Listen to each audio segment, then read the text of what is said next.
सखी सावली काव्यांजली। अगं तू एवढी चांगली शिकलेली, चांगले संस्कार झालेत तुझ्यावर, चांगल्या घरातली स्त्री आहेस, तरीही दुसऱ्या स्त्रीशी असं कसं वागू शकतेस तू?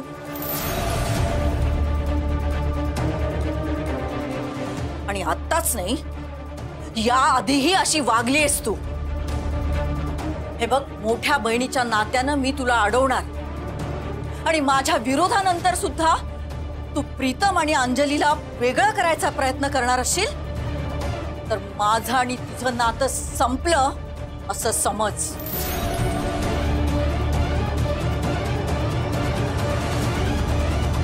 अय्या काय बोलताय तुम्ही? हे ठीक आहे ताई, या कारणासाठी तू जर आपलं नातं तोडणार असशील तर ठीक आहे, मी तुला अडवणार नाही। पण एक सांगते, मी माझा निर्णय बदलणार नाही।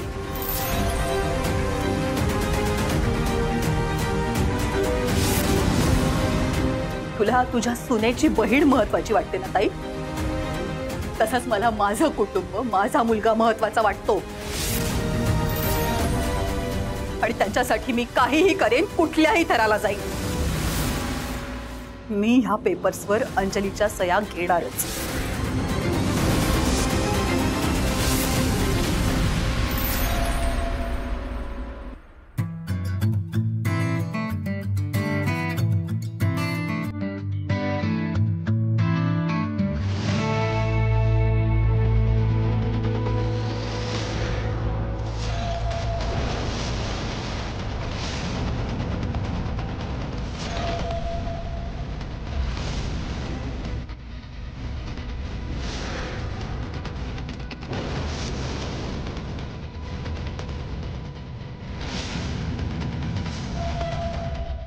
काय होतंय मला? काय चाललंय? कुठले कुठले प्रसंग आठवत आहेत? नाही, अरे सतत डोळ्यासमोर पुष्पांजली काय येत आहे? मावशी तुम्ही इथे? हो, तसंच महत्वाचं काम होतं म्हणून यावं लागलं। मावशी प्रीतम कसा आहे आता? कालच्यापेक्षा खूपच बरा आहे। तू नाही आहेस ना त्याच्या आसपास, आणि प्रीतम नेहमी बरा राहावा म्हणूनच इथे आले।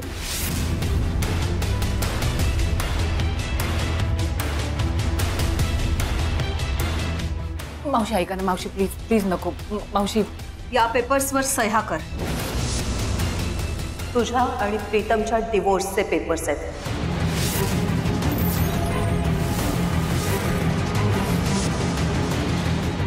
त्या पेपर्सवर सह्या कर आणि तुम्हा दोघांचं नातं कायमचं संपवून टाक। प्रीतमला मोकळं कर।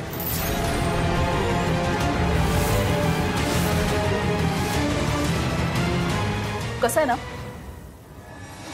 एकदा तू प्रीतम पासून लांब झालीस की माझीही काळजी मिटेल आणि त्याचीही। चल पटकन सह्या कर।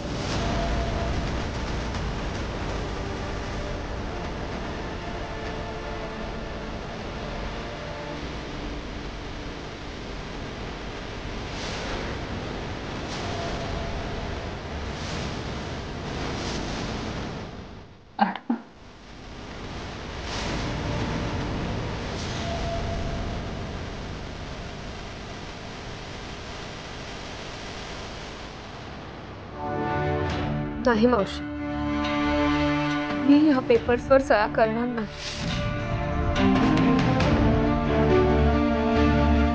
हो, आमचं नातं एवढं कमकुवत नाहीये। मी त्याची लग्नाची बायको आहे आणि तो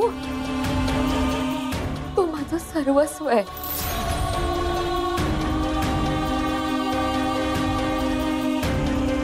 मी त्याला नाही सोडू शकत।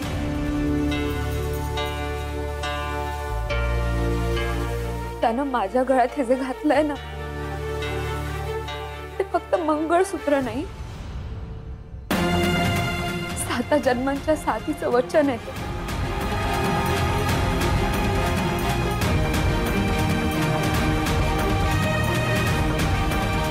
आणि हे वचन मी मोडू शकत नाही. म्हणून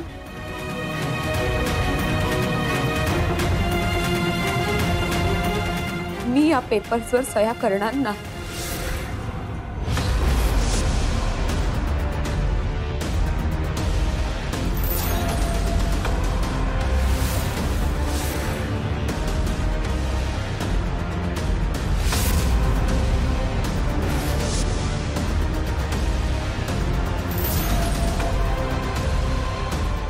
अंजली, ठीक आहे, तुला डिवोर्स पेपर्सवर सह्या करायच्या नाहीयेत, नको कर. पण यापुढे मी तुला प्रीतमच्या जवळ अजिबात येऊ देणार नाहीये. तू त्याच्यापासून लांब कशी राहशील, आणखी लांब लांब कशी जाशील, याची पुरेपूर काळजी घेईन मी. मावशी प्लीज प्लीज असं काही करू नका. आपण यातून काहीतरी मार्ग काढूयात ना. दुसऱ्या एखाद्या गुरुजींना आपण पत्रिका दाखवूयात. हा, तुमच्या मनातला जो काही गैरसमज आहे ना, तो माझा कुठलाही गैरसमज झालेला नाहीये. गुरुजींनी जे सांगितलंय ते खरंच आहे. माझ्या डोळ्यासमोर प्रीतमचा जीव घेणं अपघात झालेला बघितलाय मी. आणि आता पुन्हा मला विषयाची परीक्षा घ्यायची नाहीये. ठीक आहे, तिला डिवोर्स द्यायचा नाहीये ना, नको देऊ दे. तिला तुमच्या घरी राहायचंय, राहू दे. पण पुन्हा माझ्या मुलाच्या जवळ येण्याची चूक हिने करायची नाही. बस. मधुरा, मधुरा,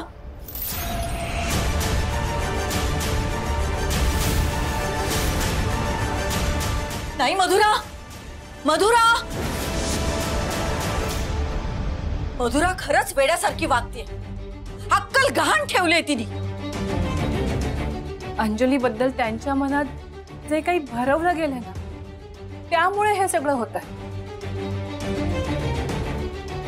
आई, मी काय म्हणते, आपण जे ठरवलं होतं ते एकदा करून बघूया ना. त्या गुरुजींकडे जाऊन आपण शहानिशा करून घेऊ. काय खरं आहे काय खोटं आहे हे सगळ्यांसमोर येईलच. किंवा दुसऱ्या कुठल्या तरी गुरुजींना त्या दोघांची पत्रिका दाखवूया. हो ग, बरोबर आहे तुझं. अंजली बद्दलची ही गोष्ट मधुराच्या डोक्यात अगदी पक्की बसली. हीच गोष्ट खोटी आहे हे सिद्ध करावं लागणार आहे. त्याशिवाय तिचे डोळे उघडणार. आई, आजच या प्रकरणाचा छडा लावायचा ठरवलंय. म्हणजे नक्की काय करणार आहेस तू काही? एक मिनिट.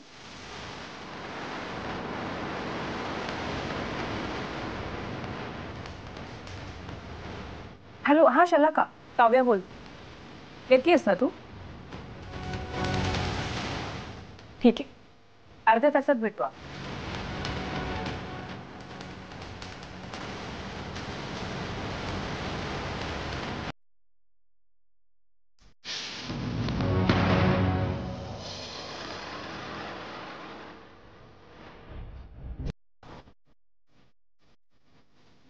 गुरुजी, तुम्ही नेमकं आणि अचूक भविष्य सांगू शकता.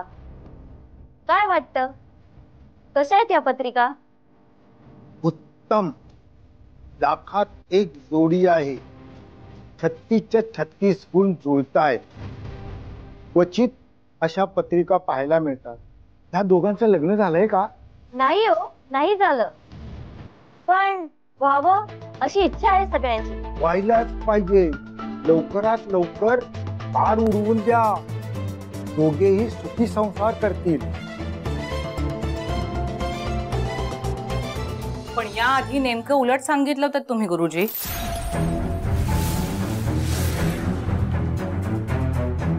कोण आहात तुम्ही? काय हवंय? सांग. चला का सध्या आपण पत्रिकेबद्दल बोलूया. याच मुलीची पत्रिका वाईट आहे, चांगली नाही. या मुलीमुळे मुलाच्या जीवाला धोका आहे असं सांगितलं होतं तुम्ही, आठवतंय ना? या मुला मुलीचं लग्न जमूच शकत नाही. जमलं असेल, झालं असेल लग्न तर ह्यांना वेगळे करा असं सांगितलं होतं ना. तुमचं पितळ उघडं पडावं म्हणूनच मी माझ्या मैत्रिणीला तुमच्याकडे पाठवलं होतं. आता बऱ्या बोलाने कबूल करा, नाहीतर. तुम्ही नक्की कोणाबद्दल बोलताय? अंजली आणि प्रीतम गुप्ते यांच्याबद्दल. तुमच्या खोटारडेपणामुळे कुणाचा तरी संसार उद्ध्वस्त होऊ शकतो, कुणाचं तरी आयुष्य उद्ध्वस्त होऊ शकतं. कळतंय ना तुम्हाला? गुरुजी, हे असं खोटं भविष्य सांगायला कुणी सांगितलं तुम्हाला? खरं खरं सांगा. मी काय विचारतेय गुरुजी? तुम्ही सांगणार आहात की? ठीक आहे, मी पोलिसांनाच फोन करते. थांबा थांबा, सांगतो. सुनंदा ताई आणि त्यांच्या मुलीने मला बोलायला सांगितलंय.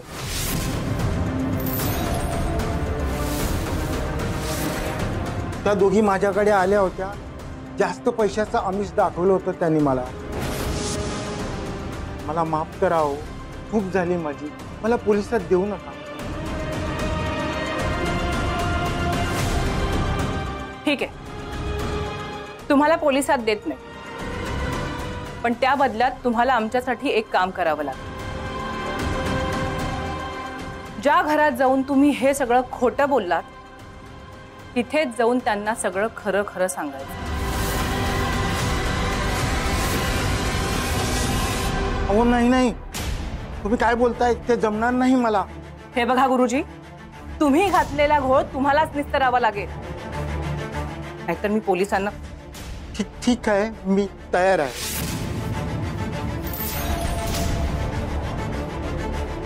आई, बाजूला व्हा. आई, मी लाडूला फोन करून सांगते की हे सगळं आईनेच घडवलंय. मग आपण यांना घेऊन मावशीकडे जाऊ आणि त्यांच्यासमोर काय ते खरं खोटं करून टाकूया. म्हणजे अंजलीबद्दल त्यांचे जे काही गैरसमज झालेत ना ते दूर होते. हो. शलाका, थँक्यू सो मच. तुझ्यामुळे खूप मदत झाली आम्हाला. तू आता गेलीस तरी चालेल, बाकी सगळं मी आणि आई सांभाळून घेऊ. ठीक आहे. थँक्यू पुन्हा एकदा.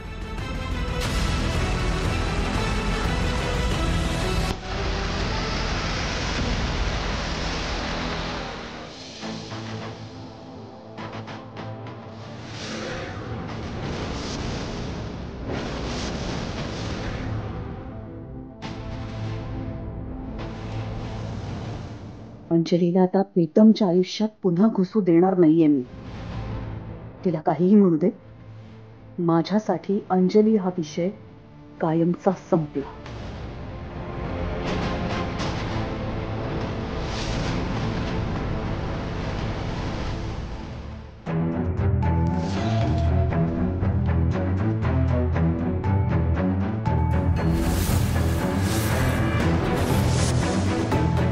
तुम्ही दोघी अशा अचानक कसं काय? तुमच्या समोर सत्य उघड करण्यासाठी आम्हाला यावं लागलं मावशी. सत्य? कसलं सत्य? ज्या कारणासाठी अंजलीला तू घराबाहेर काढलंस ना त्याबद्दलचं सत्य. तुम्हाला आम्ही सांगत होतो मावशी, तुमचा काहीतरी मोठा गैरसमज झाला अंजलीबद्दल. गैरसमज? काही गैरसमज झालेला नाही. गुरुजींनी जे काही सांगितलेलं होतं ते सगळं खरं निघालंय. अहो, पण ते सगळं खोटं होतं असं त्याच गुरुजींनी आम्हाला सांगितलंय मावशी.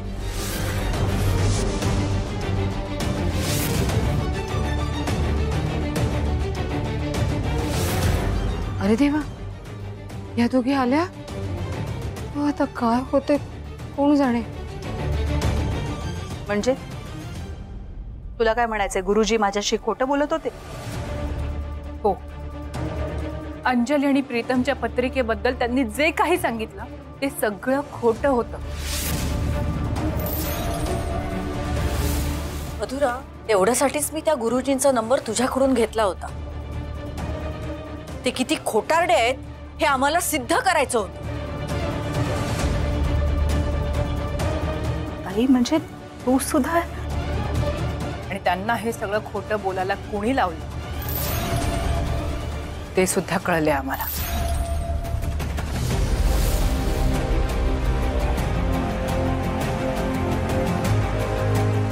माझीच आई आणि माझी सख्खी बहीणच अंजलीच्या जीवावर उठली. मला मला खूप लाज वाटते हे सगळं सांगायला, पण हेच सत्य.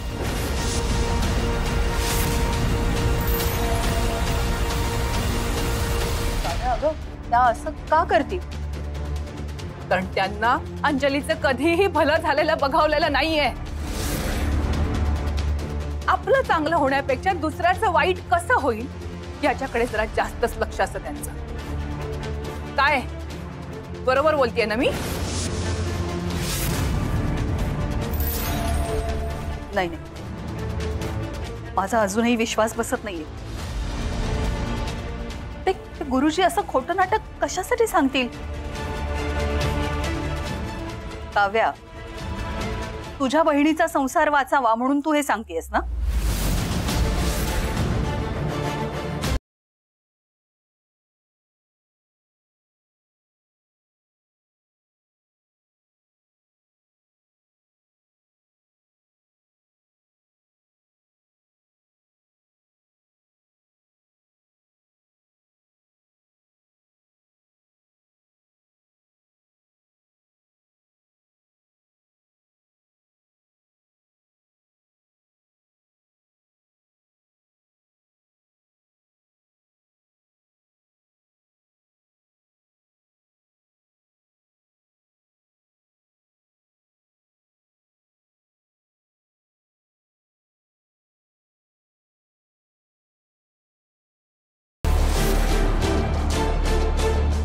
गुरुजी आत या.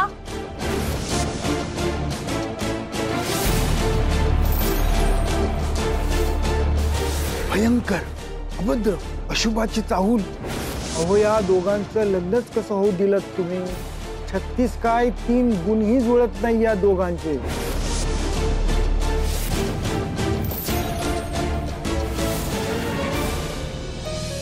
प्रीतम, आपल्या नशिबात नक्की काय आहे? हळूहळू सगळं ठीक होईल असं वाटत असताना मावशी तर आपल्या घटस्फोटाच्या तयारीला लागले. तू हिम्मत सोडू नकोस असं अक्कही म्हणाली. ती प्रयत्नही करते तिला यश मिळावं एवढीच एक आशा आहे. आता पुन्हा सगळं पहिल्यासारखं व्हावं एवढीच एक प्रार्थना आहे देवाकडे.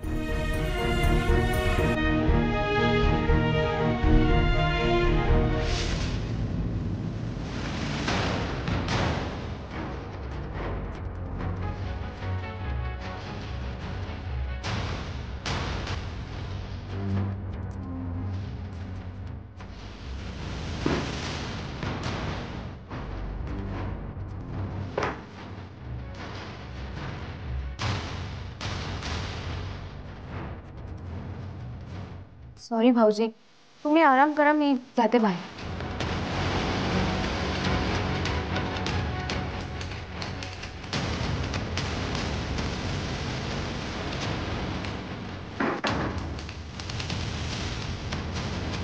काव्या, मला त्रास देण्यासाठी अंजलीला मुद्दाम माझ्या रूम मध्ये घेतलंस काय? आता बघ, शेर असलीस तर मी सुद्धा सवा शेर आहे.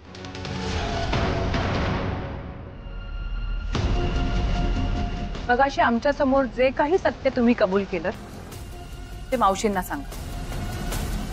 बोला.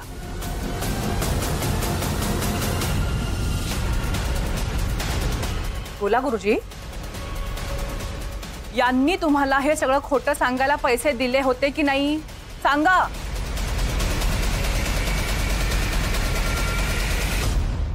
बोला गुरुजी, हे सत्य आहे, बोला. हे बघा, हे सांगण्याशिवाय तुम्हाला काही पर्याय नाहीये दुसरा.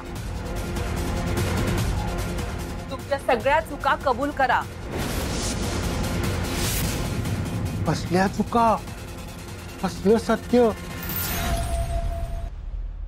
मी काहीच खोटं बोललेलो नाहीये.